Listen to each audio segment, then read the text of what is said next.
Anissa. Anissa. Yeah, Doctor. Anissa, are you there? Yeah.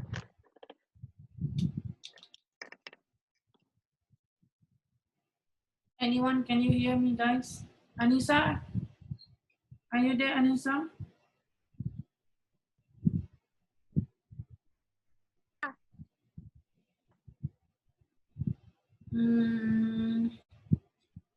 I can't hear you guys. Yes, we can hear you, Doctor. Okay. So for today, we just want to wrap up whatever we have learned during for the past few weeks since week 1. So this week is gonna be our week 7, right?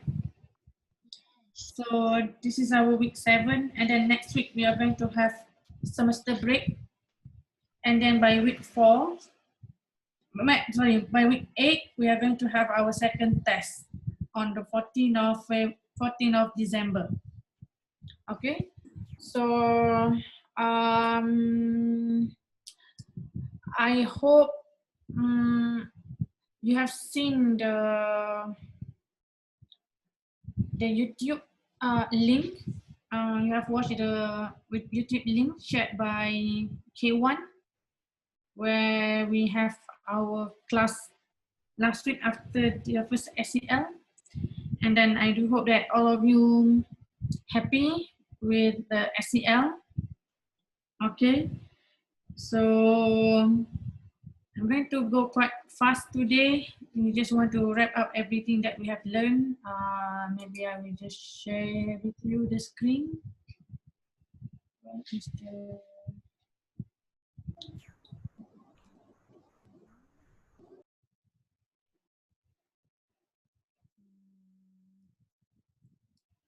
Okay, so it's gonna be biomolecules, and then we start with, no, it is not in the lecture. Okay, we start last time with what I call it, amino acid, right? So let me check with, where's my amino acid? But I think before we go to that, wrapping up the whole thing, I think I would love to share with you about the enzyme, the enzyme kinetic a little bit. Okay. Do we have enzyme kinetic in the slide?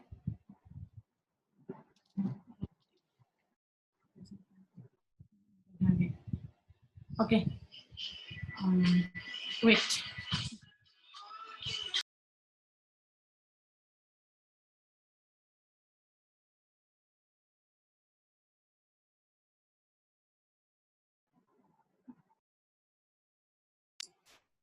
Where is my enzyme kinetic slide? Okay. Share slide. No, I'm still searching my slide. Where is my enzyme kinetic slide? It's supposed to be here. Where is it? Department. Biomolecules. Where is my enzyme kinetic slide? Okay, that must be from, okay. Never mind, I will just teach without the slide. But I'm going to share with you the screen now, whatever I have last time. Okay, so maybe I can just Google later on. Okay, can you see the enzyme slide now, guys? Yes, Doctor. Okay. Yes, Doctor. So last time we have learned about the substrate concentration, and then after that enzyme become the limiting factor. Where is the... Okay, So this is where the saturation, okay, I'm going to show with you this one, pen color, okay. So we have here rate of reaction, also called as velocity, because it is a rate. When we talk about rate, that means we are talking about time too. Amount of product, I mean rate of producing product, okay, in 1 minute or in second. Okay, so when we have substrate concentration down here, the maximum product that we obtain here, this is what we call Vmax, right? This is what we call Vmax. Vmax stands for maximum velocity, maximum rate of reaction that we can get from this reaction. That means with the increase the substrate, towards the end, we are going to have enough, I mean the maximum ENS, okay, enzyme substrate complex, and then after that, this is the maximum product that can be formed. Okay, so when we have the Vmax here, okay, so we know the maximum velocity here is based on the this amount of substrate concentration, right? So we call it maybe X substrate concentration. So this is where we can get the maximum velocity. After the X amount of substrate, okay, substrate concentration, there's no effect towards the product formation if we keep increasing the substrate.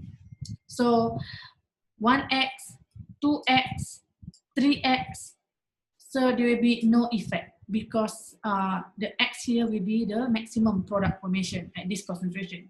Okay, so if you look at here, if we have half of the Vmax, okay, half of the Vmax, for example, if the Vmax here is 10, that means half of the Vmax is going to be 5, right? So if half of the Vmax, meaning that Vmax divided by 2, then we get this. Okay, if the Vmax is 10, so Vmax divided by 2, then we get half. So if you look at here, okay, I'm going to change the color of the pen. Okay, so if you look at here, this is where we can get the Km. This is what we call Km. Km means it stands for Michaelis-Menten constant. Okay, Michaelis-Menten constant. In enzyme kinetic, there are few methods approach suggested by the scientific scholar last time, or enzymologists, or okay, so or biochemistry people, something like that. So we have a few techniques. I mean, to show the reaction. Okay, so one of the most famous thing we use is Michaelis-Menten. Okay, so Michaelis-Menten here, he suggested that half of the Vmax, we can get the Km. Km here is also represent the substrate concentration. Okay, this is also represent the substrate concentration because the Km here drop under the x-axis. We have here x-axis. X-axis represent for substrate concentration. Y-axis is for rate of the reaction.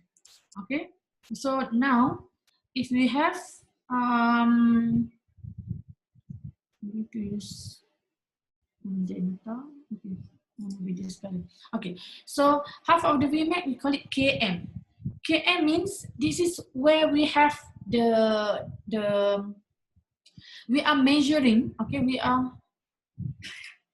are measuring the product formation.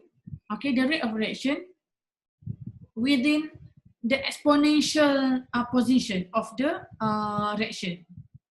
We don't want to measure our product at the Vmax. Okay, because we don't know how much, if we measure the product at the Vmax, that means we may end up quantifying our enzyme not with the accurate amount. Okay, I will show you the example later. But the thing here, we need to know that half of the Vmax, we get the Km. Km is where the substrate concentration, we can get the maximum velocity is half. Okay, not the full maximum velocity. Okay, so for example here, why?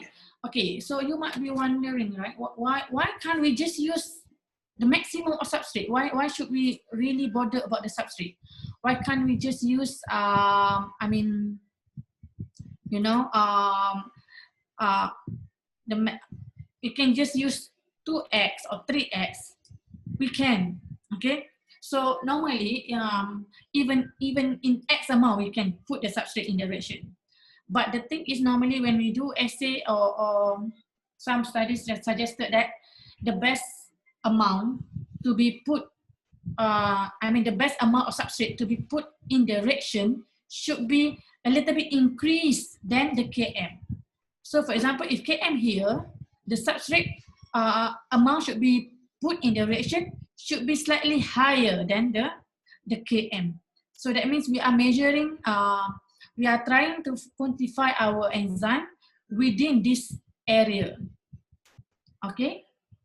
Okay, so you can type the question if you cannot understand, and then after that, I can go back to this part later. Okay, so for example here, why do we really need to know here? For example, okay, you have first we need to know the enzyme reaction that we have enzyme plus substrate, and then we're going to have the enzyme substrate complex, and then later we are going to have enzyme plus product, right? So what happened here, and then of course in between here we have K1, the reaction, the energy here, K1 and K2 here. Okay, so what happened here, we don't want to put too much substrate. For example, if your substrate is too valuable or too expensive, you don't want to waste your substrate just to measure what is the amount of the enzyme at that time. For example, you don't know, okay, for example, you are in the college. Okay, you are in the college, and then you want to come to the faculty. Okay, you want to come to the faculty, and then you want to measure how many buses present in UPM. These buses, they may, the buses, they will come to your college and then pick you up and then transfer you or deliver you. No, not deliver, transfer you to the faculty. Okay, the thing here,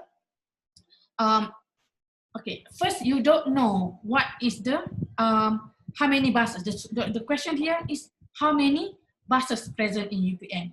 Okay, so do you think initially maybe you want to put 10 students. 10 students, that means you will get 10 students will be transferred from college to faculty. And then when you increase, so just imagine the 10 students there, it is represented by this rate of reaction. If you increase the number of students, student represent the substrate here. So if you put 10 students, 10 product. That means 10 students will be transferred from college to faculty. Then after that, you put 20 students. And then all the 20 students, we reach the faculty. Okay, so now the question here, how many students would you put in the college so that you can measure, okay, that is the number of bus present in UPM. Okay, would you put the student, considering you call all students from all over colleges, you have, I think, up to 14 colleges, right, in UPM. Okay, so would you mind to call all the maybe 10,000 students to wait in one area to measure the bus? I would say that 10,000 students is basically, it's too much. Okay, because maybe Okay, the maximum velocity, the maximum bus, the maximum student can be transferred later here. Okay, the maximum velocity here, maybe the number of product here maybe like 500. So if 500 student here, and then you got 500 student being transferred to faculty, and then when you add here another 1,000 student, and then you end up still having the second product still 500. So the second product still 500, and then you add another one which is 1,500, still the number of product 500. That means you are measuring something at the maximum velocity, which is at the Vmax, where you might be thinking that, oh, basically the bus is, we have 10, just imagine one bus can carry only one student. That means it's easier, okay? So we just consider that way. Okay, one bus, one student. Okay, so one bus, one student, that means 1,000 students. That's why, but you still have 500 students being transferred from college to faculty. So you are not measuring correctly because here you have only 500 product. How do you know? Because we are measuring the product here, but it is incorrect because you keep adding this. There's no point. Okay. So the good thing of knowing km here, that means you will put your substrate just about this amount, slightly higher, so that you can measure the velocity within this straight line, within this slope. Okay. Okay. So now, if you got like this 500 student, 500 substrate student, and then 500 student being transferred, then it's logic. Okay. So now what's next? If we know that number of students here, maybe here we need to put, maybe here is around 250. So the number of substrate here, we should put around maybe 300 should be good enough. You know, it's slightly higher than the km of duration. Okay, so what happened here, if you have like 10,000 students just now, but basically the km is just around 250. That means you have just wasted the time of or management or your time to manage all these 10,000 students to stay together, to be in the same place at the same time. Okay, you'll be wasting their time to sit here, because by the end of the day, you know that there are only 250 buses. No, it's only 500 buses present in UPM, but you can correctly measure the 250 because 250 is present between these. Okay, so I think it's a bit confusing here. What kind of example? What else I can use? I will think about it later. Okay. Okay. Do you have any question first? I can't see. Okay. So no question yet, right? Okay. So the thing that important here, you need to know the, where is it? Okay. The half of the Vmax to get the Km, Michaelis-Menten constant. This is how you get the Michaelis-Menten constant, which is half of the Vmax. Okay, if you still remember that the Michaelis-Menten constant graph that I told you last time, right? When we have enough substrate and enzyme, this is the rate of reaction. Then if we have the, oh my God, how do we change to that? Doctor, we cannot see the screen. Cannot see the screen. Okay. Okay, I'm going to share again. Where is it? Where are you?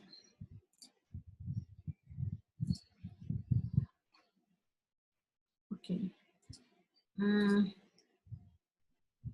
Okay, so I repeat this part again before I go to your, who's asking this question just now? Okay, never mind. I'll go back to your question. You can just type the question first.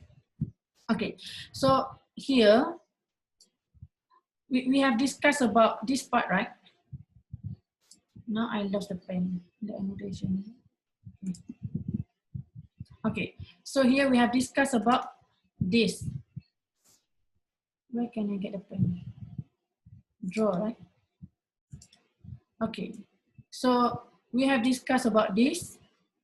Why it is no longer pen? It is straight. Okay. Is this the one? Or what? We use, it's supposed to be draw, right? But why it is not like a pen?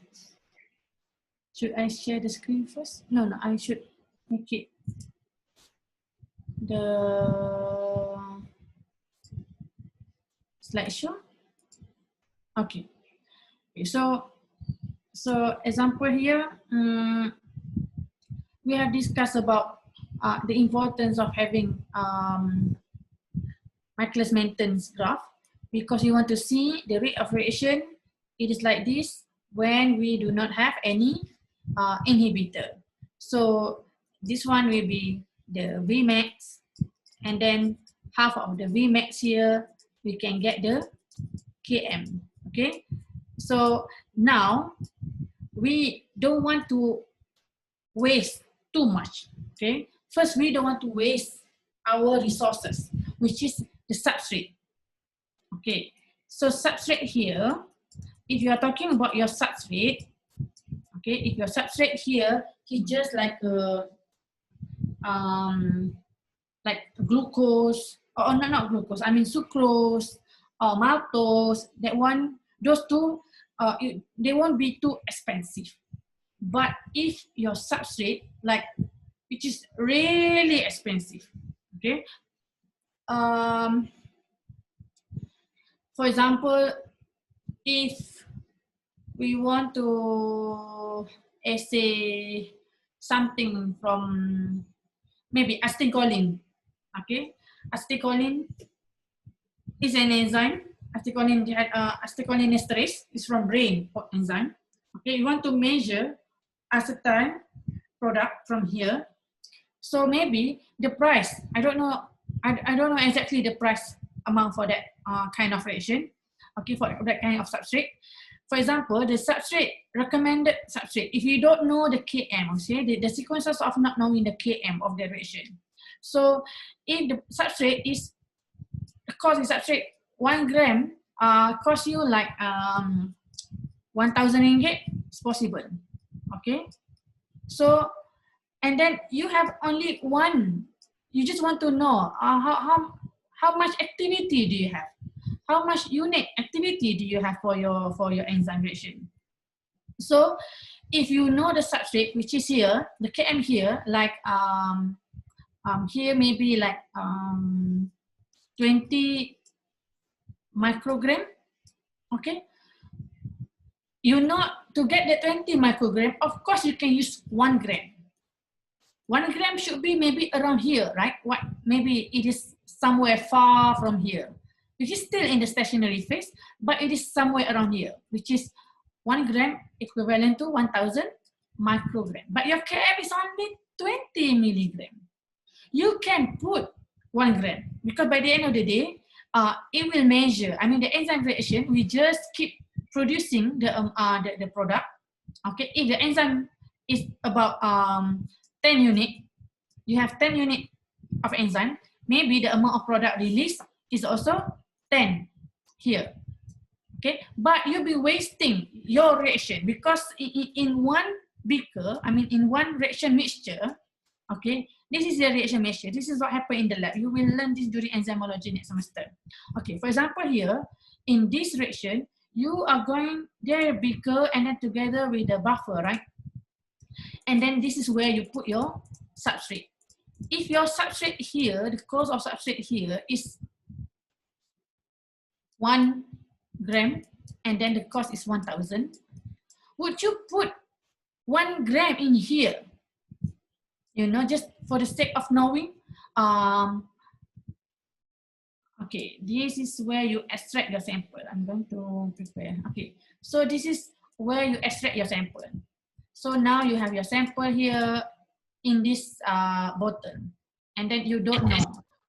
Okay, you don't know the unit activity. Okay, unit activity stands for the rate of the product formation. Okay, the rate of the product being produced in 1 minute or in seconds, depending on the definition. Okay, so now you don't know, in this question mark, you don't know here. So if you want to know what is the unit here, what happened here, you need to take out some of this and then put it into the reaction. What do we have inside this reaction? We have, of course, we have learned about the enzyme require. Okay, the enzyme require substrate, right, to be rated, so that later we can get the product. So now this is the whole things are enzymes. Now you are putting the enzyme here. Once you have put the enzyme here, we have the substrate here. We have the substrate here, which is this color. Okay, this is the substrate. Okay, this is the substrate. So once you have reaction happen here, by the end of the day, you are taking out. Okay, this is what normally people do. Once the E plus S, okay, you remember just now we have E, and then we combine the E with the S, and then this is what happened. We are going to have ES, right? Enzyme combined with the substrate, enzyme substrate complex, and then after that we are going to have the enzyme plus product.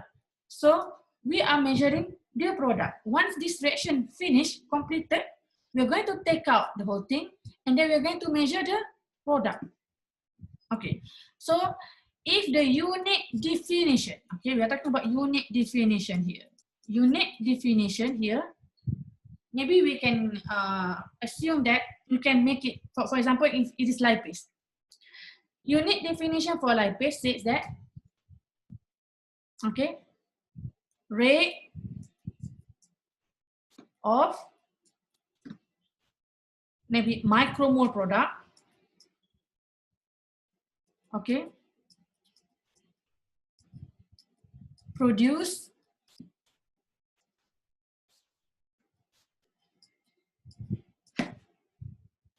in 1 minute.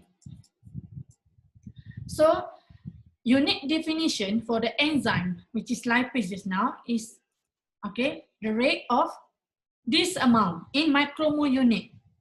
What is the product? Product here for lipase will be fatty acid. Okay, so the definition will be rate of micromole in micromole, rate of fatty acid in micromole produced in 1 minute. So that means here we are measuring the product. What will be the product? Fatty acid. Okay, so now we are measuring the fatty acid to know how much enzyme. So if the product, the fatty acid produced is about 10 micromole, then we know, okay, basically our enzyme is 10 unit. Because we said rate of this one, okay, 1 unit definition. This is 1 unit definition, represent rate of fatty acid in micromole produced in 1 minute. So if 10 micromole product is produced, that means we have 10 unit of enzyme activity. Okay, so now if you just want to measure that this is whenever you extract, you got this amount of enzyme, okay, but you are taking only maximum maybe 1 ml. If you are taking 1 ml, put it into this reaction, would you put like 1 gram per, the cost for this one about 1 gram per 1,000 per gram? I told you just now, maybe 1,000, 1 gram, which is 10 microgram, is equivalent to like, maybe it's already you know, from 20 to 1000, it's about, no, it's 500 times, right? 500 times more than the km. You'll be wasting your money, okay? To be honest, you're wasting your resources by putting one reaction, you put 1000 milligram, 1000 gram. And no, 1 gram is equivalent to 10, okay, 1 gram is 1000 milligram, right? So 1 milligram is 1000 microgram. Okay, so now imagine if you have 1 gram being placed here, it will be like how many thousand, guys? It's going to be how many microgram, guys? How many zero if you put 1 gram in one ration? Say something. 6. 6. 1000 milligram is equivalent to how many microgram? It's going to be 1 million. 1 million. 1 million. yes, it's going to be 1 million. You see, 1 gram, 1 gram, 100 milligram. 1 milligram, 1000. I mean, 1 gram, 1000 milligram. 1 milligram, 1000 microgram. So if you put 1 gram in here, that means you have put 1 million milligram. Yet your km is only 20 milligram. Okay, guys, it looks like you'll be wasting your resources, putting like, okay, one reaction, we put one gram because we don't want to think. Come on, you've been, wow, this is too much. You know, for one enzyme reaction, you have spent like 1000 ringgit per reaction. And then you need to remember that you have many effects to study. You have effect of substrate concentration, effect of a competitive inhibitor. So every time you do all this effect, every time you do the effect of enzyme concentration, effect of pH, effect of temperature, they are all require the substrate, right? Those reaction, those study require enzyme plus substrate. So you don't want every time you do the assay, you use, I don't want to think, I want to use 1 gram. Come on, guys. That will be too costly, and then it is not, you're not using wisely the resources. That's what I mean. So because by the end of the day, you just need 20 microgram to be assayed, to be detected correctly with your reaction. Okay, guys.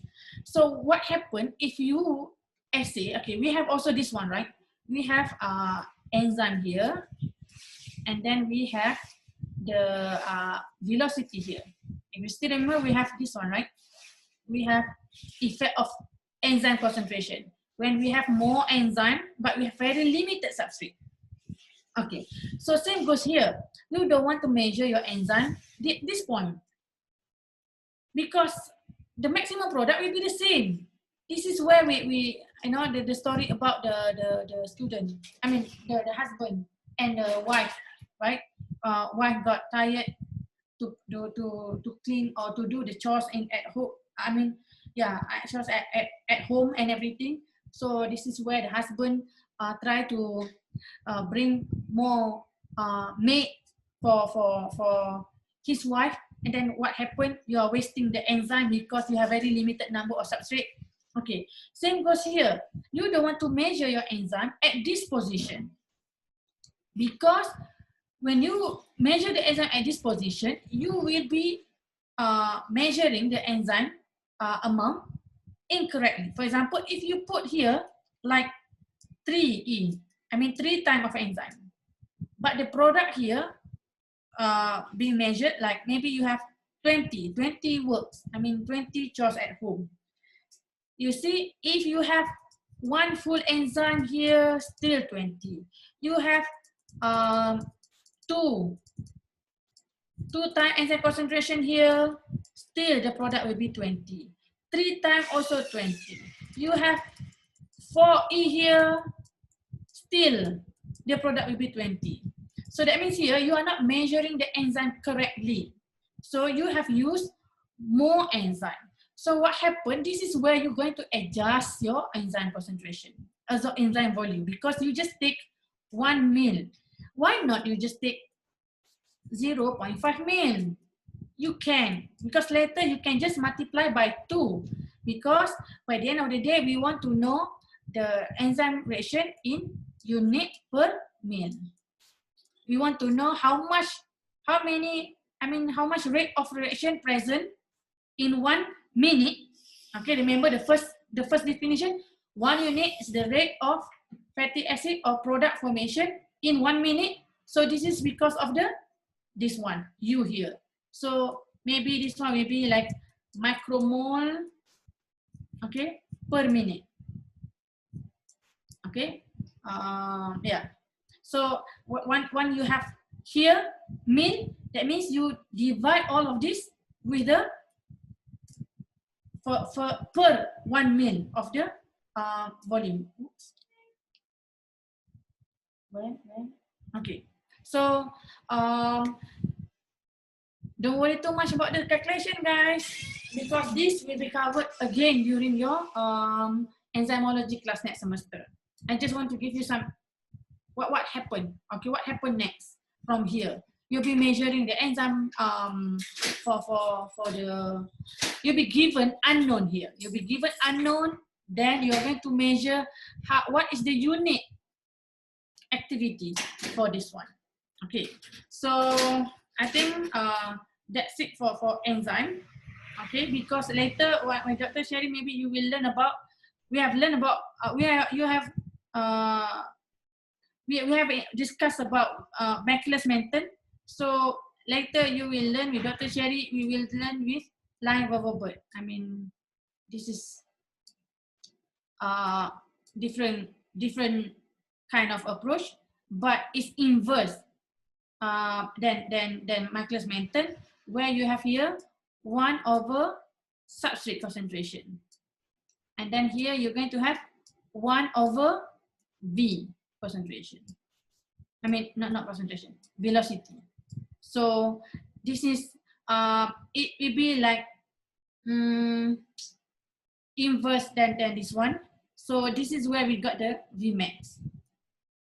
Okay, and then this is where we get the 1 over km. Okay, so this is line vertebrate. Okay, line vertebrate, and then Bacillus menthen. Normally people will present these two together. Okay, so I will show the nice graph here a little bit. This card.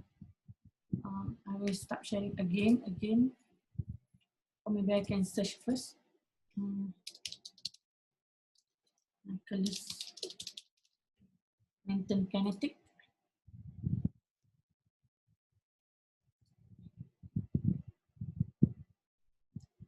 And then we have line vertebrate plot. Okay, so I'm going to share screen for the sign. Okay, so yeah, we discuss later. Colin explain again. Okay, hopefully Shasmira, I've explained to you just now why it is important to know the Km. Okay, so you are looking at the screen now for the line, Bacillus menthen curve. Okay, what we have discussed just now, we have discussed about like Bacillus menthen curve. We have here, oops. Okay, so we have here substrate concentration in millimolar, and then this is the Km, where the Km is the half of the Vmax. So the rate in micromole per minute. You see, they have put like quite number of the substrate too in millimolar, but the product formation in micromolar per minute. This is what we call unit. Okay, so now what happened here? We have the Vmax. This is where the Vmax, the maximum velocity, How do we get the Km? It is half of the Vmax. So this is the Vmax, half of this, if this is 10, so that means this is 5. So 5, and then here we go from 5, we go tick, tick, tick, tick, tick, tick, and touching the curve. And after that, we dot, dot, dot, dot, dot, dot, dot down here, then we get the Km, which is the substrate concentration. Okay, so inverse for this Michaelis-Menten curve, we have line Verwoerd plot. Okay, so this line Verwoerd plot, you see here, we have 1 over substrate concentration, and then after that, we have the x-axis, y-axis, 1 over velocity, and then this one, negative, I mean, yeah, it is negative side, right? It's left side of the 0. This is where we get the Vmax. Maximum velocity will be here, the intercept between the line here with the y-axis. So we get the Vmax. So Vmax here is equivalent to the Vmax here. Okay.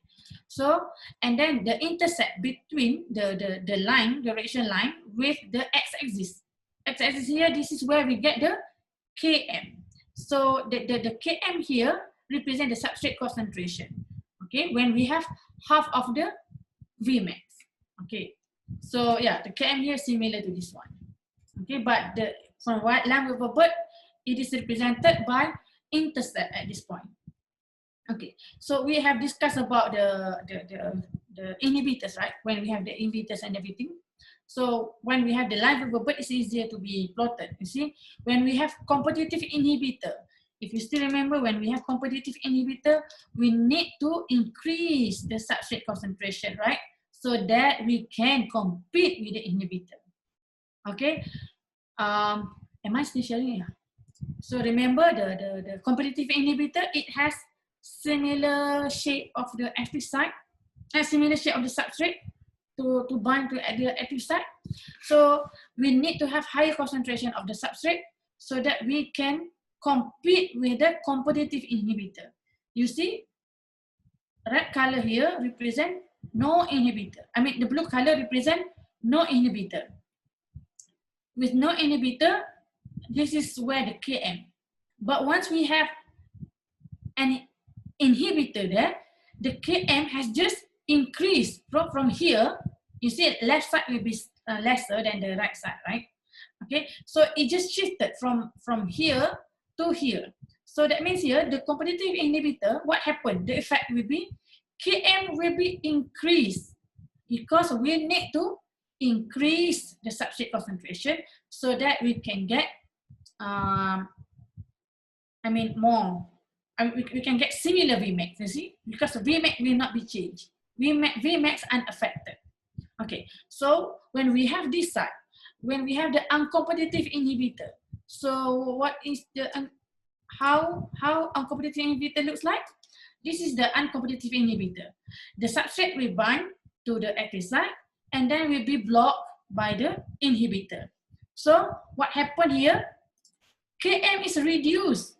You see, this is where you have your Km, initial Km. But once you have the uncompetitive inhibitor, so the substrate now, the Km now is reduced. Okay, you see, remember when you go left, so that means it is reduced. Because remember we have the 1 over substrate concentration here. But same goes to the Vmax. Vmax also will be reduced. You see, you will not get more product. You will not get high in terms of Vmax because the formation of the product, based on this, will be reduced. Okay, so the effect of having uncompetitive inhibitor will be Km is reduced as well as the Vmax also reduced. Okay, so last but not least here we have the non-competitive inhibitor. Please have a look at this. This is where we have the non-competitive inhibitor. So non-competitive inhibitor, we have the allosteric site here where the formation, the shape of the substrate will be changed due to the presence of the non-competitive inhibitor where it binds to the allosteric site. Okay, so what happened here? when we have the non-competitive inhibitor, okay, so the Km will be unaffected. You see, there will be no change of the Km. So the Km will be similar to the one without inhibitor. But the Vmax definitely will be reduced because the shape of the active site has been changed. So the Vmax is reduced. That means the number of product is also reduced. Okay, so you can see once you have the live over bird plot, it is easier for you to monitor what kind of inhibition does the specific compound that you are studying at that time affect the enzyme. Okay, so maybe for this kind of maybe you have like copper, and then you have like other metals to be tried on your enzyme, but you will see what kind of inhibitory effect given by that copper to your enzyme. If it is like this, that means, oh, this is competitive inhibitor. If it turns out your level bubble plot like this, okay, copper act like an uncompetitive inhibition to my enzyme. Okay, if it is like this, then we can just say that, okay, copper is considered as non-competitive inhibitor for this particular enzyme. Okay, so there's no rule saying that, okay, that's why you need to read or get the prior information first. Normally, for this particular enzyme, what will be the inhibitors for this particular enzyme? And then what kind of inhibitory effect given by those inhibitor to your enzyme, so that you know exactly where does your enzyme can be used for certain application or not. For example, if you want to use your enzyme in the condition where you have a lot of metal, and then maybe you need to study which metal will affect your enzyme too much or something. Okay, so yeah, I think we're done with a little bit of the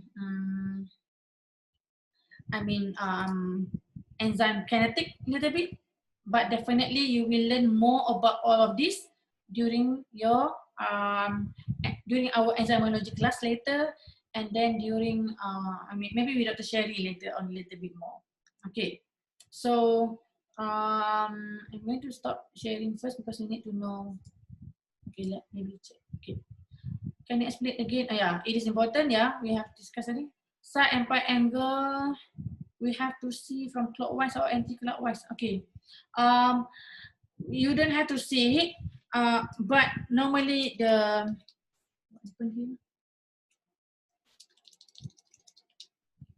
okay, you don't have to see it by your eyes, something like that. Okay. First, we need to determine where is the plane. I mean the amide plane we have.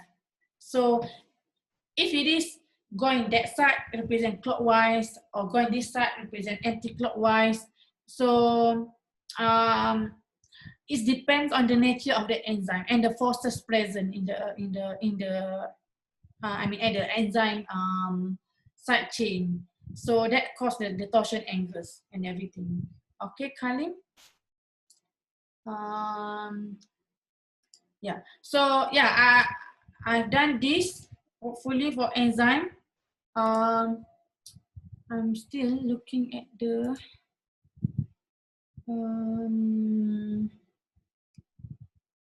okay. I've been looking at all the slide that we have discussed before.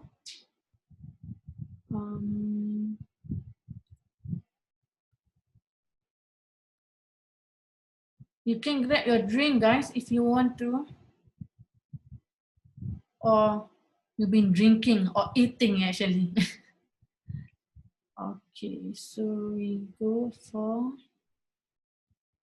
we're done for enzyme. Where is the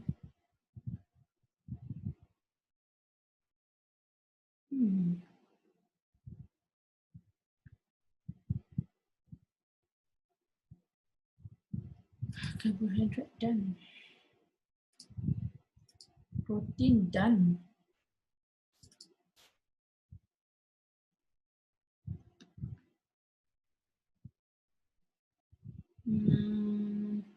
Yeah, I just grabbed whatever slide I found. Okay.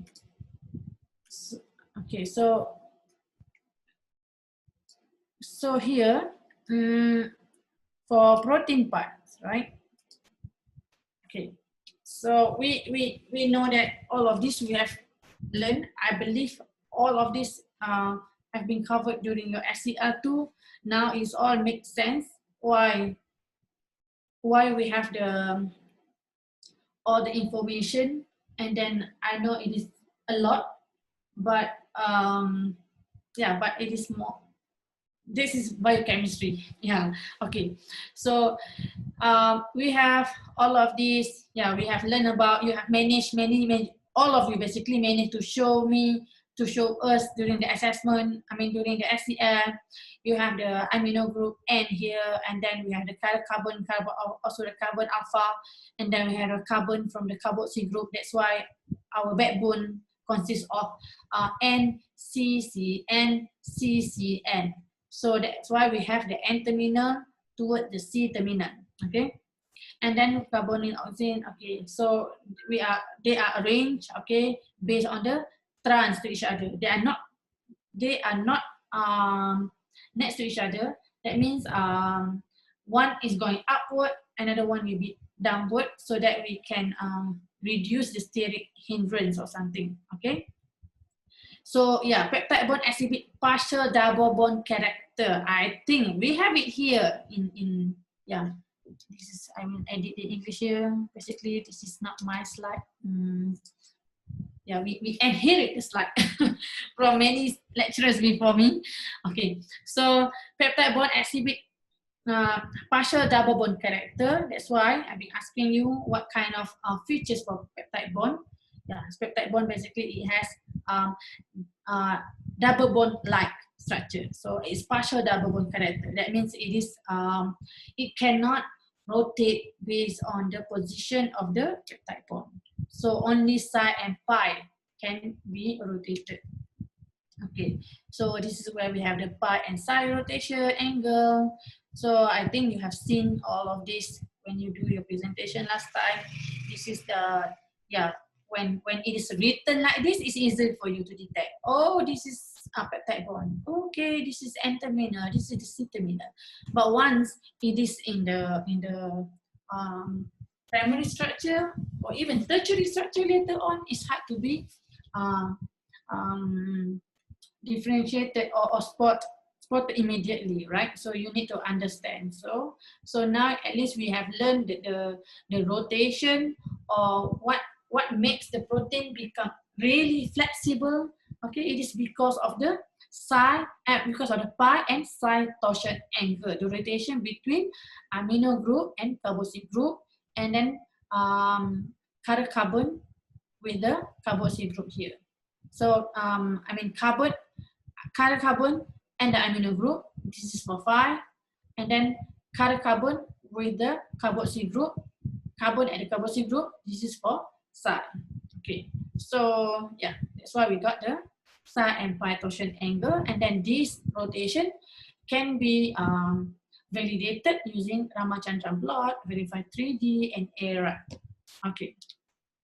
So yeah, so when you ask just now what kind of where to rotate, how do we determine clockwise or anti-clockwise, it depends on the plane behind it. You know, I mean the where is the plane for this kind of structure. Okay, so yeah, this one also we have discussed. I asked a few of you. You have 5 amino acid. So what it is called? So it is called pentapeptide. If it is 6, it is called hexapeptide, and then heptapeptide and everything. Okay, so longer than 12 but less than 20, this is called oligopeptide. But we make it easier. Last time we just use oligopeptide for ours. Okay, but to be specific, all of you are having hexapeptide or heptapeptide. That's it.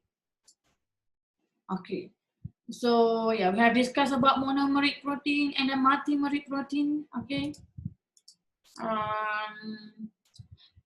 The molecular mass. Okay, protein. Don't put the mass of the carbon, hydrogen, oxygen and everything, you know, in gram per mole or whatever mass it is. But for protein, we use the mass of the protein itself or amino acid itself by using Dalton unit. Okay. So protein composition, monomeric, oligometric, subunit, and everything. Okay, so this one is okay. Okay, so maybe a little bit about the. Okay, I have discussed with you about the enzyme. Where is my slide basically? Okay, so okay, we have here like processing. Okay, we have, for example, hemoglobin, right? The enzyme basically is just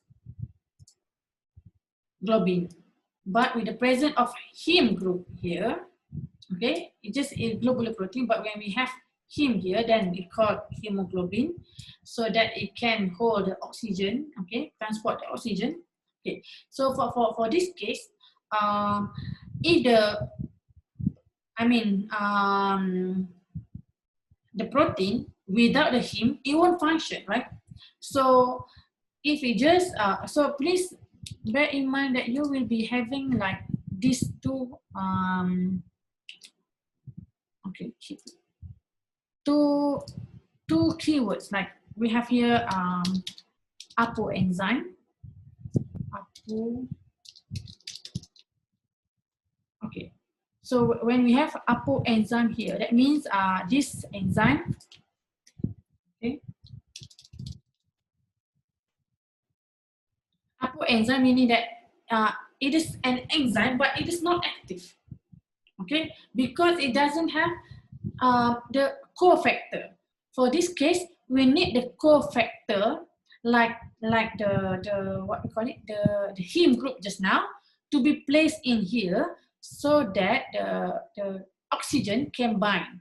So this is, once the cofactor bound to the APO enzyme, then it will be called, and then it will form as holo enzyme. Okay, so it's just like a bus. A bus, you can consider a bus like an enzyme just now, right? But a bus, I can see the slide. ah, I'm in the where, PowerPoint. PowerPoint, you are still in PowerPoint? Yes, doctor. And then, okay, I stopped sharing the PowerPoint. I will share again. Share. Where is, okay, share. Okay, can you see it? Okay. Yes. So now, okay, just imagine you have the globin just now, right? Okay, so an enzyme or protein without the cofactor, okay, so it won't be active. Okay, it is not active. You cannot use it. It's just like a bus without a driver. You can get into the bus, but the bus will not move, right? So this is what we call it APO enzyme. But once we have the cofactor bound to this, bound to the APO enzyme, and then it will be called as holo enzyme. Okay, so we have two. Okay. Okay. Two type. Either it is organic or inorganic.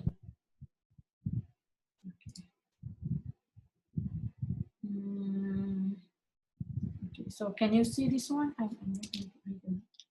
But it's the biggest stick I can have. Okay, the enzyme without its non-protein moiety is termed as APO enzyme. Okay, then it is inactive. So the enzyme or protein cannot be used without the the conformation or the accessory required for the enzyme to function. Okay, so it is called APO enzyme. Halo enzyme is an active enzyme with its non-protein compound. Okay, so if we have non-protein compound, okay, we can consider that like it will be inorganic. Okay, for example, like a bus without petrol. Petrol can be considered as inorganic compound or something like that.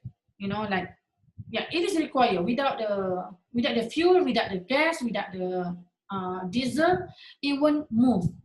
Okay, but we have the diesel and then we have the coenzyme. What will be the coenzyme? The driver just now.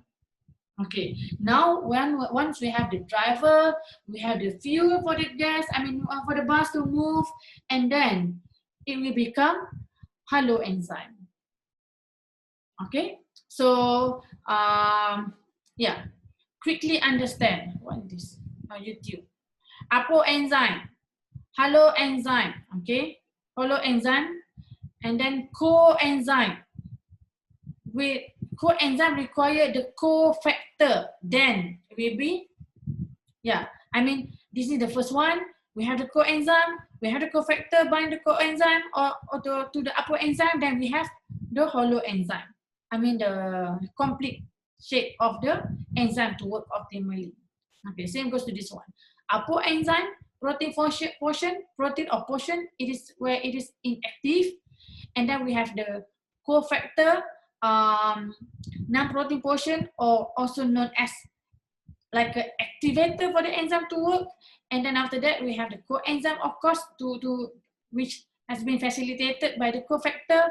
And then after that, combination of the cofactor, coenzyme, and the apoenzyme. And then when we have the substrate bound to this, bound to the reaction, bound to the enzyme, then we can have an enzyme reaction. Okay. Yeah, so there are a lot basically. You can have a look. Okay. Yeah. Which of the following statement is correct with the reference of enzyme? Holoenzyme equal to apoenzyme plus coenzyme. Coenzyme equal to apoenzyme plus apoenzyme. Okay, which one do you think? Guys, say something. I just Google, right? I didn't do add too much. Which one, guys? Which one will be the number 3? number Number 3? 4. Number 3, number 4. Which one is correct? First one. 4. The first one. Number 1. The first one. Yeah, the first one will be correct. You see, holoenzyme is combination, all the cofactors and everything. Yeah, this is the one. So apoenzyme, it's just an enzyme. You see, an enzyme without, it won't function. Okay, so once we have add on all those things, then we become holoenzyme. Okay, so yeah, I think what else? Yeah, we have learned about the size and everything. Yeah, the column to purify, separation technique using negative and the positive. So that's why when you talk about SDS, Doctor, we are the Google. lupa pula nak share. Okay, sorry. Stop sharing. Okay, share. Last class is normal. Okay, there's a chat there. Okay, thank you. Okay. We need to, for the sequencing, all those I read back, I can understand. Why do you need sequencing? I kind of confused. Okay. Protein sequencing. Okay. So if you go back to this one, okay, enzyme assay, since we have done the enzyme assay just now, right? Okay, I will make it slideshow for this one. Why it doesn't want to slideshow? Okay, so this is slideshow now. You see, I've been jotting down everywhere in the slide. But it is okay, I was hopefully for you guys, because you have learned everything. We just need to try to connect all those things, right? Okay, so remember that you have prepared this, right? Okay, I'll do this one. Why I cannot have this marker pen? Choose this one. Okay, so we have this. You know, you have extracted this one. You have this is crude protein. and then you have tested. This one will have maybe amylase activity. And then this enzyme, this protein, okay, basically you have extracted from maybe from this plant. And then this plant is coming from maybe maybe in Everest mountain. Okay, wow. Ada ke sebesar tu Okay, so now you know that, okay, this kind of unique plant in this extremely extreme condition. I would say this is Everest. We're talking about really cold up there, right? And then you want to know that this enzyme, I mean this plant is producing activity when you put the starch. When you put the starch, this extract can degrade starch to form maltose or even glucose. So you might be thinking, wow, this amylase must be really unique. Or because this, why? Because when you react the enzyme with the starch just now, you have reacted this maybe at temperature of maybe 4 degrees. Wow, this is cold. This temperature is quite cold, and then there must be some application, and then industrial application, or maybe it will help in certain application later, right? So now you want to know that, okay, so now you know that this is the protein from Everest. I mean, this is the plant from Everest, and then you have tested in the lab, and then this amylase, when it react on starch, it will produce the substrate. So that means it has some active enzyme there. And then when you add at 4 degrees, it gives you happy activity. I mean, a lot of product. So you might be wondering, okay, what is so unique about this amylase? Because in human, we also have amylase.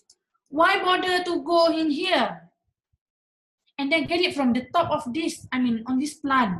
Because whenever when the plant goes back at certain times, oh, okay, everything die. I mean, you know, it won't survive too long. So, but you want to know what kind of so special about this make it different than the normal enzyme that we have down here. I mean, in our collection. So what happened now? You know only it has activity when you react with the starch, but how it looks like? I mean, at the molecular level. Now, because we want to know at the molecular level. So when we talk about molecular level, that means we want to know at the protein and DNA level. Okay, so why do we need to know at the protein level? You see, when we do this, how do we know at the protein level, and then why do we need to know? Okay, because you want to compare what is different between this Everest, enzyme from this plant on the top of the mountain, Everest, versus, okay, I'm going to change the marker pen, okay, versus maybe from human, okay, versus bacteria. You want to see the difference between what is so special with this. Or maybe you want to compare it with yeast. And then you want to compare it with maybe other plant in you know, at normal temperature. I mean at the ground temperature. This is about extremely cold, but this is that normal, I mean, yeah, in Malaysia, for example. Okay, so what happened here? You want, all of them are having the amylase. Yeah, they are all having the amylases, but you want to know how different is this enzyme compared to the others. So the first thing to do is to do protein sequencing. That's why we need sequencing to do it. Because by using protein sequencing, then you know, okay, actually in this enzyme, we have, okay, the first amino acid will be methionine, and then we have lysine, and then we have, leucine, and then we have lysine, and then we have aspartic acid, then we have tryptophan, then we have glutamic acid, then we have proline, and so on, so on. So because of this, then, oh, okay, based on the protein sequencing, how does it compare to plant on the ground? How is it compared to yeast? How does it compare to bacteria? How is it compared to human? Okay, and then because of the sequence that we have here, remember we have the protein structure prediction, all the 3D shape and everything can be determined, can be elucidated, right? So that's why we want to know more about the protein that we are interested in. We need to know the sequence of the protein so that we can do all the molecular part study. Okay, Karlin? Okay. Is there any other function of sorting in? Is there any other function of sorting in process other than the associate? Can you elaborate more a little bit, Ain, on the question? Because the purpose but because the salting, usually when we do the salting in process, will we need to follow with the salting out process too? Oh, okay. So yeah, it is. Do we need like we need the salting out process to follow if we did the salting in? Yeah, because the first one is we need to, in order to complete the whole thing. Salting in is just to make sure your salting in process is just to dissociate protein, right? There is nothing else. Yeah, because the salting out is for you to precipitate. You want your protein to be concentrated. You want your protein to be, okay, protein, I want you to be together. All of you to be together. Okay, so without the salting out, you are just dissolving your protein. You know, salting in, just imagine you are dissolving your protein, because your protein is hard to be dissolved. Then you have your salting in, so that your protein can be deassociated. Yeah, so yeah, the aim is to concentrate the protein or to precipitate the protein. Okay, so that's why we need to have the sorting out to make sure all the protein will be precipitated at the bottom of the tube. I mean, in the beaker that you have set up. But the other part, the other impurities, maybe the metabolites, maybe the other maybe nucleic acid will be precipitated, but other stuff, other contaminants in your solution, for example, in here, yeah, the other contaminants will be here, will be, okay, discarded, because all the protein now, okay, all your protein, you manage to make sure all the protein to be precipitated at the bottom. So whatever floating up here, okay, there must be some, all the other impurities. You want to get rid of these impurities, because you want to concentrate your protein, then you want only the protein. You don't want other things. Okay, okay. So yeah, you can keep typing. Okay, so now I remember during the STL we have discussed about SDS. I asked you, right, a couple of the groups here there. I asked you what kind of process, what kind of protein separation technique can be used to separate protein based on the molecular weight and the charge. Okay, so I mean, basically it is polyacrylamide gel electrophoresis. So if you're talking about native page, okay, I don't like this color. It's not too bright. Okay, so if you're talking about native page, so native page meaning that your protein, oops. Okay, your protein, this is your protein, right? Okay. So and the protein is going to list all the sequence of interest. Yes, Kali. And then also you want to know the you want to study more about your protein. Okay, without the sequence, you don't know what to study. It just gives you some reaction, but you don't know what is so unique about it. Okay, so this is the protein. Okay, you have the protein that you have extracted here. Okay, just imagine the same protein that you have extracted here. Now this is here. So what happened if it is a native page? That means if your protein this side is okay, maybe here it is okay. This is COO minus, then it will be minus charge, and then this one will be okay H3 plus, okay, positively charged. And then this one another minus, this is one another positively charged, this one negatively charged, and then another negative, or maybe here will be like more positive charge and everything. So this is where your protein in native page, where your protein is still active. This is still active protein. So your protein here, if it is rich in negatively charged, okay, if your protein in native stage, it is in still active form. Active form meaning that it is in 3D form, okay, in 3D shape. Okay, once it is in 3D shape, if your protein reach in negatively charged, okay, majority they are negative. So what happened, once you have loaded your protein here, okay, you're going to load your protein here. You're going to load here, okay, you load your protein, you load here into here, okay. So once you have loaded, maybe 10 microliter, okay, depending on your well size, okay. So what happened, do you think it will move to the positive? You're talking about negative to positive. Do you think it will move from positive to negative if it is majority of them like negatively charged? No. No. No. What do you think? If you have your protein rich in negatively charged, will it move from negative to positive? Guys, are you there? Yes. This is, okay, so it will move or not? Hajar say yes. Salim say yes. And then who else? Come on, you have 101 students. Some will. Okay. Okay. Yeah.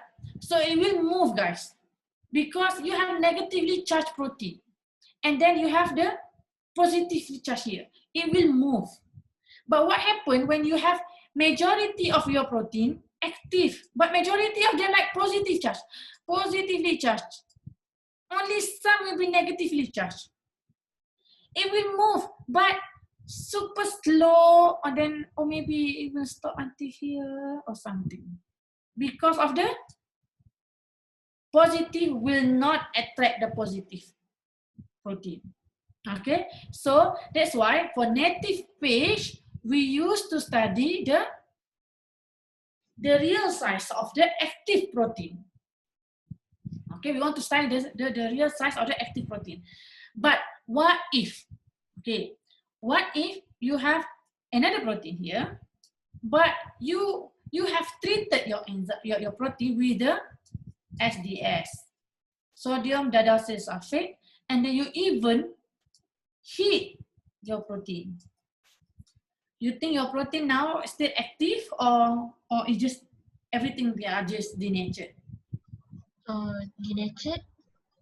Yeah, so it will be denatured because you have first you have put the SDS, and then you have heated it. Once the heat is introduced to your protein, all the weak forces will be broken down, right? Not only the weak forces will be broken down, now your protein now become negatively charged. Everything will be negatively charged. Everywhere will be negatively charged, negatively charged, negatively charged. Because SDS is the denaturing agent and then reducing agent and everything, it will make your protein become negatively charged. Okay, so if you have the SDS here, and then you remember if your nature of protein like heteromeric, you know, like a mixture of different size of polypeptide.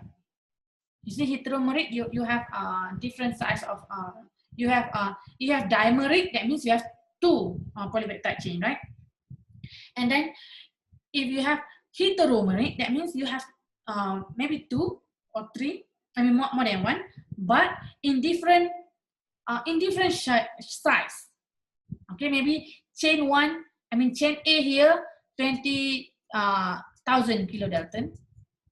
Okay, chain B here with 5 kilodalton, or chain C here with 90 kilodalton. Okay, but the total size will be like combination of all this. So what happened when you run SDS? So your protein now will become, even though you run one protein, but it will be separated based on all of this, because now your protein is no longer active, and then you know your protein now, okay, it is not monomeric. Okay, even though it is dimer, but it is not one type of polypeptide. It is combination of the 3 types of the polypeptide. That's why you will have the size of, okay, 5 kDa. 5 kDa will be down here. Okay, I will change the control pen. 5 kDa will be down here because it is 5. Okay, and then 90 kDa will be here because it is 90 kDa. And then here will be 20 kDa. Okay, 20 kDa, you will be in between 30 to 10. Okay, you will be here. So the difference between SDS and native, just now, native will maintain the shape of the original protein, whatever configuration it has. And then for the SDS, you will denature the protein to make it inactive. And then you will know all the dimer or the tetramer or whatever shape of the, polypeptide chain in your protein. Okay. So yeah, so this one, right? We have 2 here. So we should expect 2 different size. Okay. So yeah, tertiary, quaternary, there are a lot. Basically, you need to just go through all this again and again so that you can understand more. I think with that SCL, it has covered a lot. Even here you can see, depending on here, and what will be the next one? C. If it is N, down here C, it will be anti-parallel. If down here still N. So N, C, N, same arrangement. That means it will be anti-parallel because this one goes this way, this one from here going this way, and then this one from N go to the C again. Okay. Okay, so here, still here you can see all of them. Okay, C, C, C together. N, N, N. Okay, so that means it is parallel. N to C, N to C, and then N to C. Okay. Yeah, so same goes here. You can see it here. You see N, this is C, this is N. Definitely anti-parallel, right? Okay. Yeah. But I think this is wrongly labeled. This is supposed to be this way. And then this one, if we go from here, it should be C to N, because this is N. So C to N. This N. Okay. So yeah, all these bonds. Okay. Yeah, I think that's it. Yeah, even him group just now about the enzyme, right?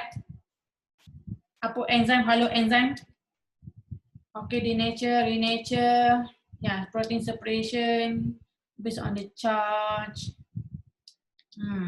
Sorting in and out. You can keep typing the question on the, in the chat if you want to ask more question. Okay. So yeah, maybe this one. So for purification table, basically we use the purification table just to know the how do we what is the status of our purification? Is it good or not? We want to evaluate each step that we have got. From 100%, we have reduced to 48, 29, 23, and 11. It is worth or not once we have got all these 5 steps in this, 4 steps in this purification. Okay, so I think that's it. We should discuss more about the SCL, right, guys? I'm going to stop sharing now. I want to know about the SCL. So I have we have been discussing about this with group 1, right? We want to do one more SCL. Okay, one more SCL just for your marks. Remember that we have still sharing. So I can tell you a couple of story, then this is what happened. Okay, so for your second SCL, okay, we are open for discussion now, guys. You can keep typing. Okay, hopefully you can come up with the ideas, because we want to give you not a free marks, but easy mark for you to get, to help you to get A for this course. Okay, that's why we want to have one more SCL. Okay, instead of enzyme, instead of test. Okay, so we for enzyme, for second SCL, they will be with you'll be doing it with Dr. Sherry. Okay, so what happened? You will do the scene, 2 scene. 2 scene means one is for to talk about the enzyme function. Another one is to talk about enzyme characteristic. Okay, what happened last time? Okay, what happened last time? We have done the let me check. Do you have FFPC? Let me check.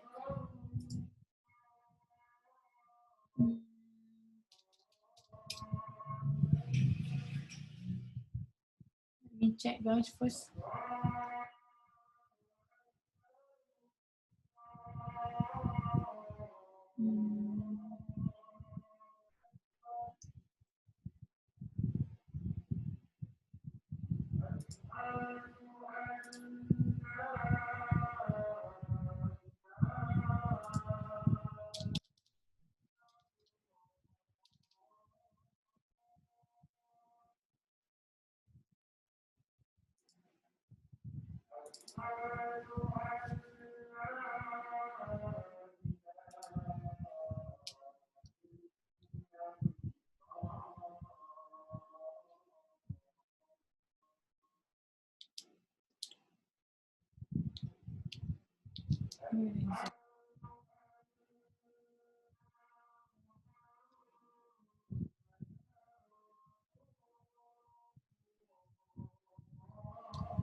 Okay.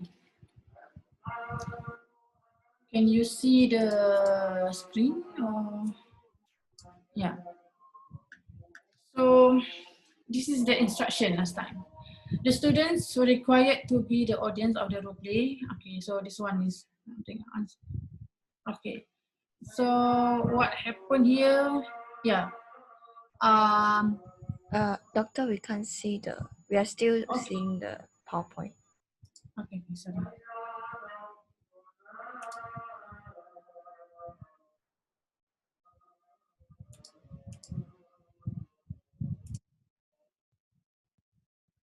Okay, can you just see it first from here? I come back.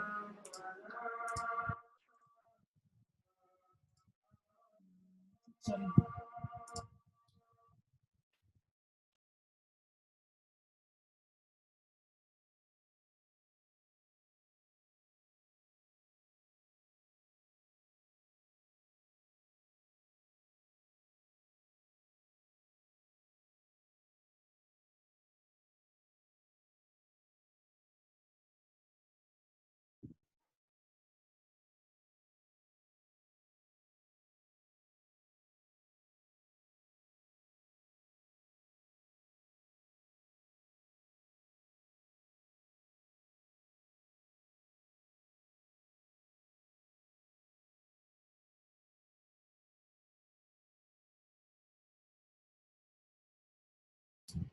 Okay.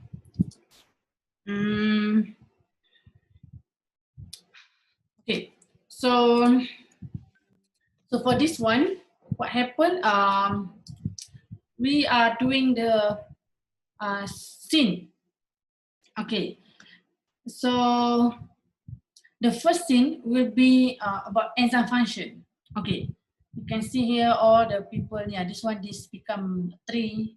Yeah, she just become a 3 for the whole set of the SCL. Role play. And then they have prepared the backdrop and then introduce some sounds. She's the narrator here. And then this one, he got like laundry kat leha. Am I meeting now? So, and then this one, I don't know, I can't remember the story. And then this guy, okay, I can't remember the story, but they are doing cleaning or something here.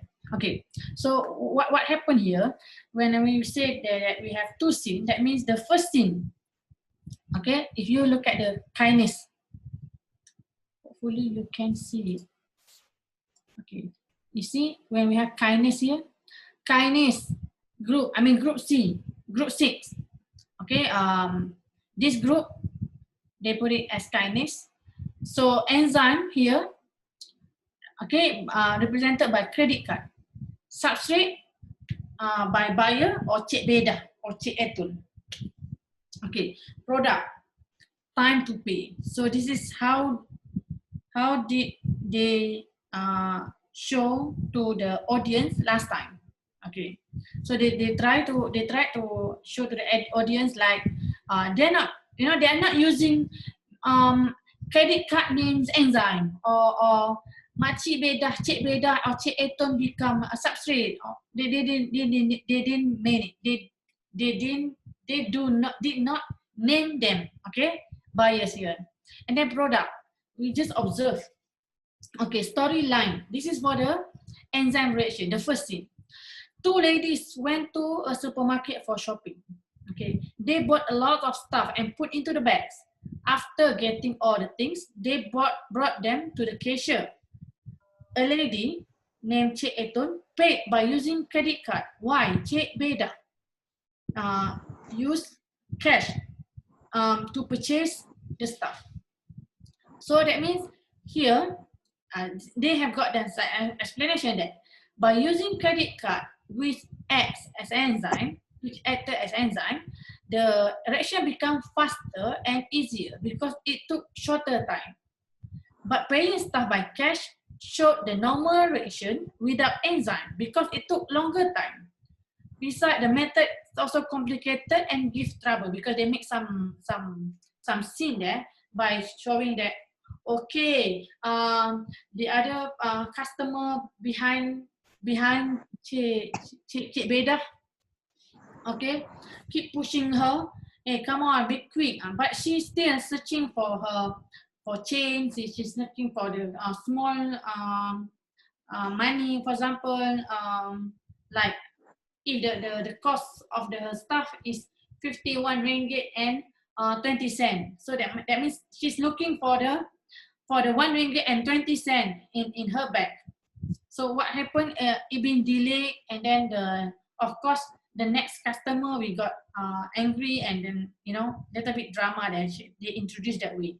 So and then for Cik Etun, she went to next counter like Cik Beda in counter 1, Cik Etun in counter 2.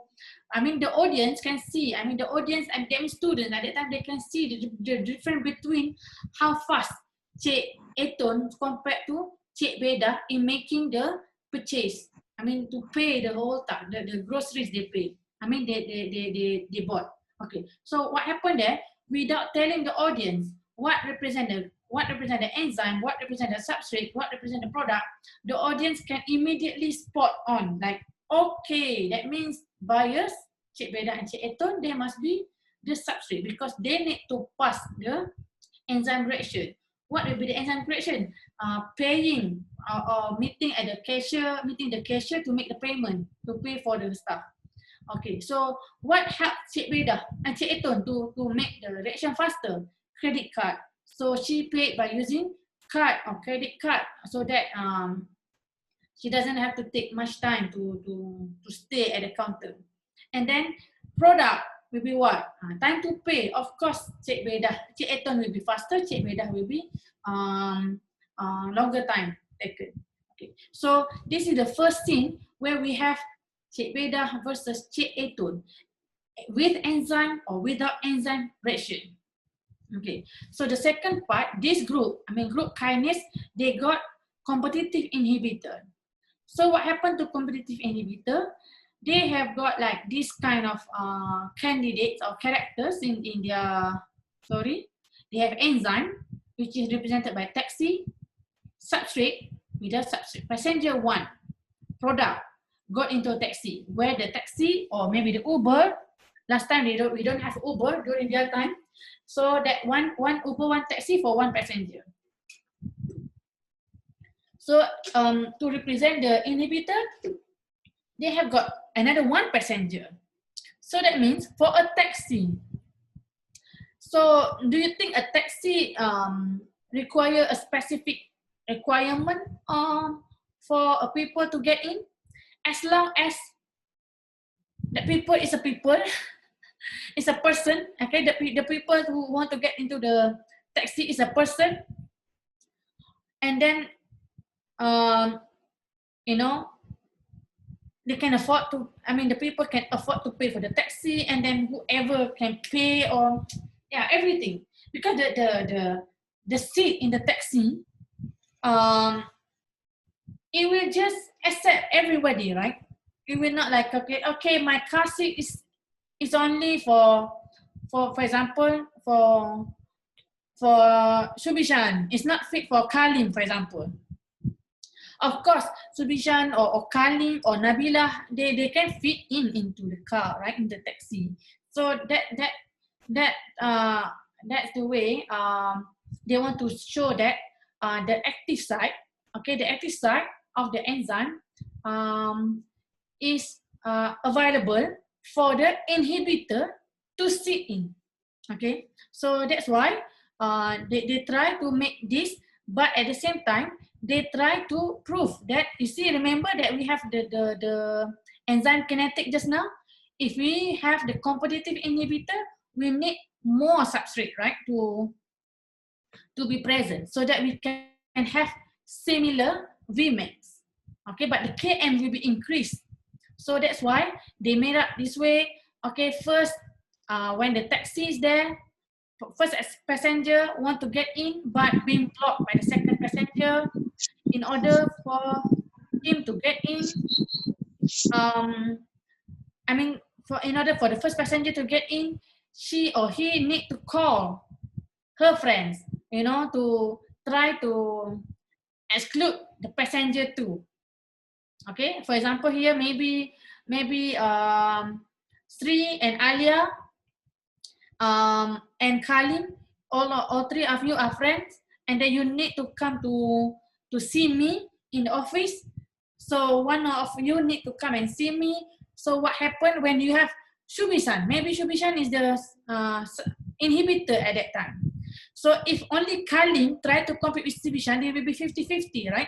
So but when Kalim, when Kalim brings Sri and Alia, of course, Shubishan will be will be pushed away. So that means here we need the amount of substrate, more substrate to be competed with the inhibitor when we have the competitive inhibitor.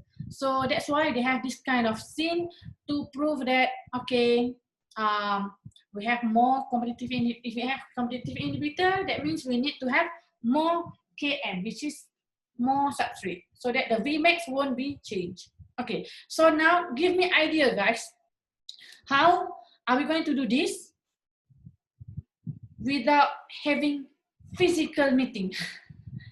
Of course, we cannot meet. And then I need you guys to help me to, help us, Dr. Sherry and I, to give mark for you if you want to do this kind of activity. Because what's going to happen later, you guys will be, we will have what we call it,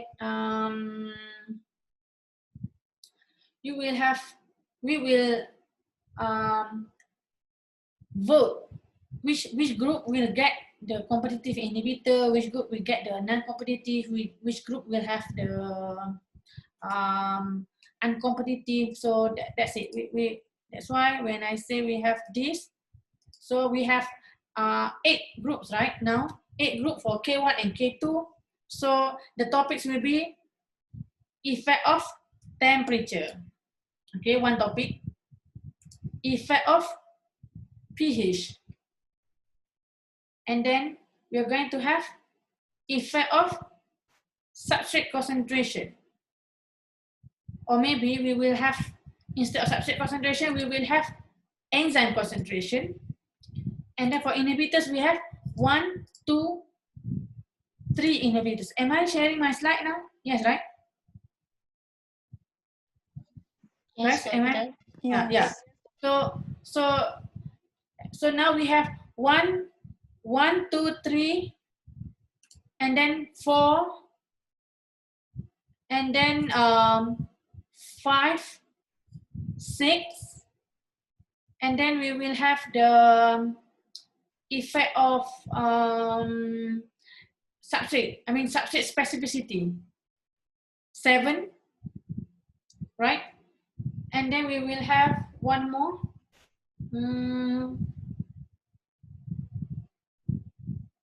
Yeah, maybe we will have the substrate concentration, just for the sake of having 8 groups.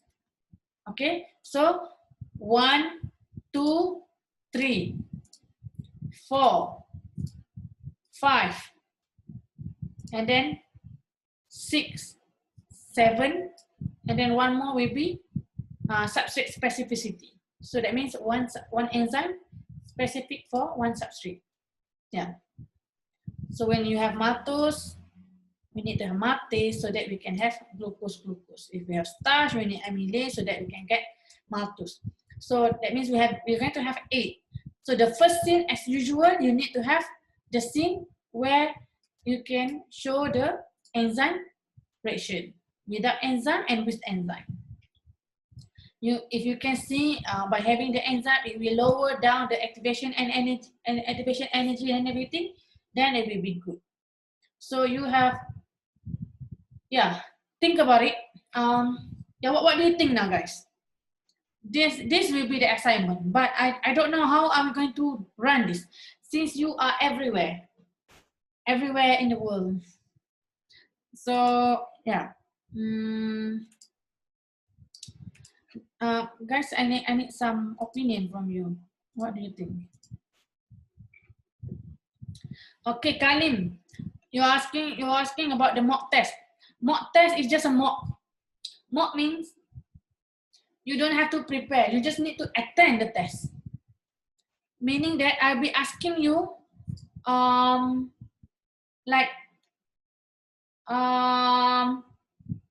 example, okay, who is your what we call it, the coordinator for BCH3107 for this semester? For K2, who is the course coordinator? For K1, who will be the course coordinator? You will write down this, and then after that, maybe the second question will be like, ask Cash the name, the face of the coordinator, course coordinator, or something like that. It is not related to the topic that we have learned. So I just want you to get to know that you'll be in a group, and then after that, based on that, you'll be given the password to answer the question. Okay, you'll be given a password to open the set that you need to take, because the whole class will not be having the same set of questions. Okay, that's a mock.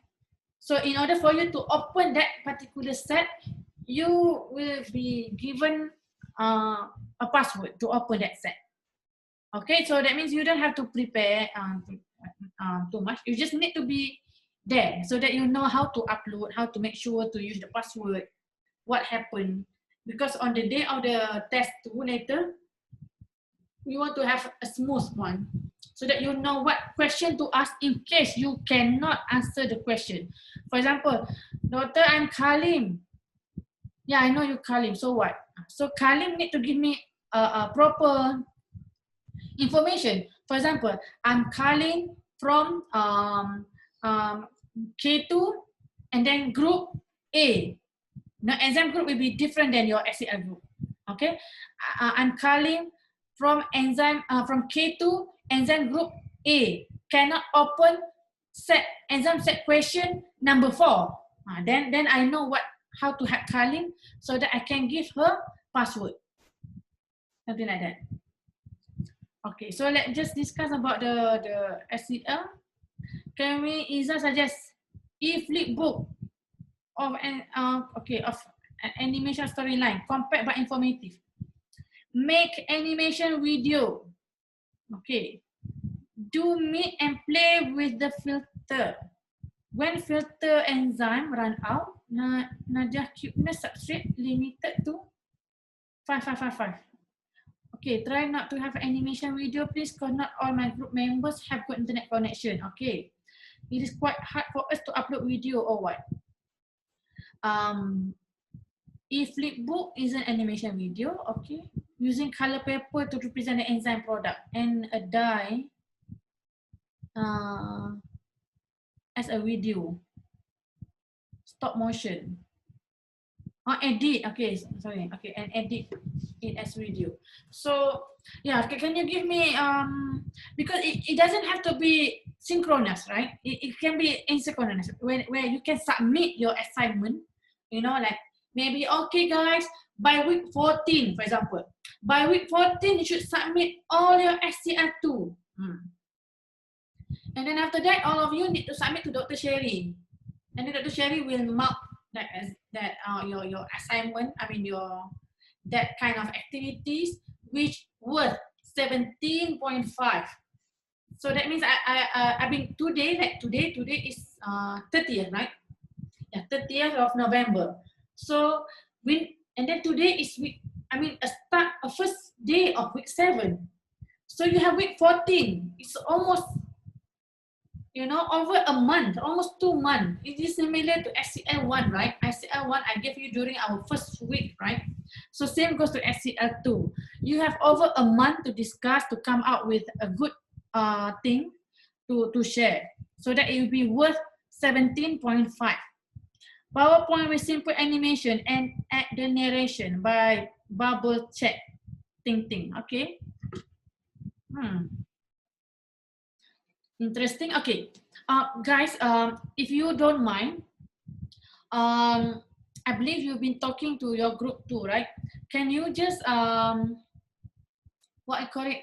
put some example, you know? Yeah, put some example so that everybody can agree to that. Yeah, because we don't want something that burden you too much. At the same time, even for Dr. Sherry, yeah, she also cannot do too much also on her own. Yeah, so that's the thing. So yeah, Faiz suggest Pattern. Yeah, so that's the thing.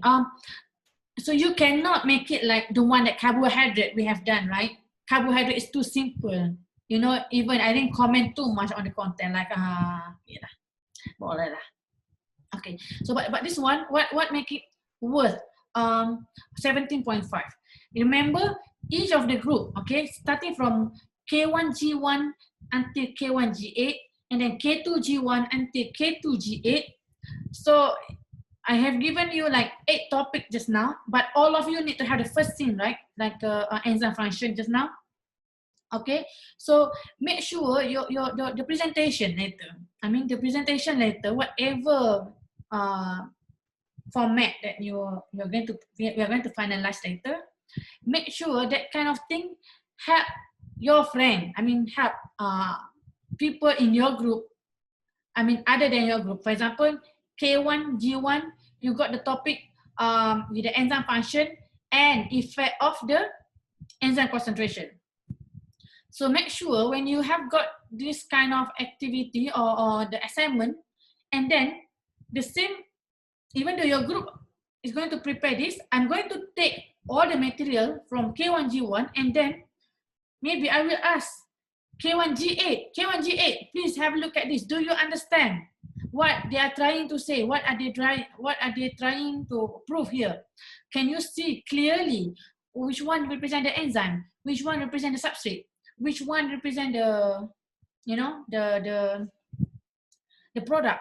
So if there's a little bit of confusion present in K1G8, like I'm not sure, it looks like that thing is the substrate, but maybe that one is also the substrate. So if a little bit like confusion happen, that means the quality of the presentation is not that effective. You know, it is a simple thing, but you make this thing become more complicated. So it's not, I don't think it will worth a good mark for your group.